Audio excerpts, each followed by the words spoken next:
Generally, in trespass cases, the appropriate measure of damages is the sum that will compensate the plaintiff for the losses sustained as a result of the trespass. Consequently, damages are usually the difference in the fair market value of the property before and after the injury caused by the trespass, or for the cost of restoration, whichever is less. In the 2008 case, Glavin v.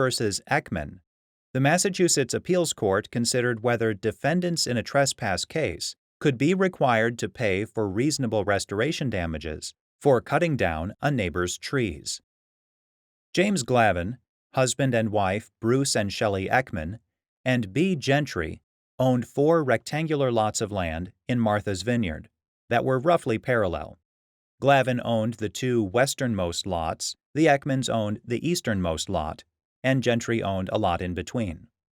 While the Eckmans were building their vacation home on their lot in 1996, they asked Glavin for permission to cut down some of the trees on his lots to enhance their view of the ocean. In response, Glavin refused, stating that he had personal reasons for not cutting down the trees. A few years later, the Eckmans hired John Fregosa and his landscaping company, 3 Trees Limited, to top and remove trees blocking their view. The Eckmans told Fregosa to clear as many trees as possible. However, it was apparent that most of the trees weren't on their property. In setting up for the job, Fregosa obtained permission from Gentry to cut and trim trees on her lot, but Fregosa didn't ascertain the boundaries of Gentry's lot relative to Glavin's lots or the Eckmans' lot and didn't seek permission from Glavin. Fregosa then began trimming and cutting down trees.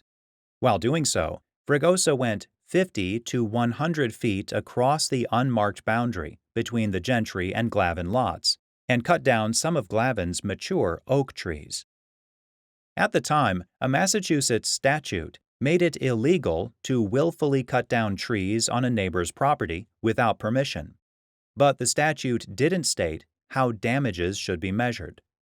Subsequently, Glavin sued the Eckmans, Fregosa, and 3 Trees in state superior court for the wrongful cutting of his trees.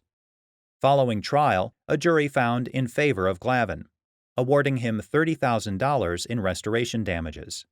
Eckman appealed to the Massachusetts Appeals Court, arguing that the court erred in permitting restoration damages rather than damages measured by the value of the trees cut or the diminution in the market value of Glavin's property.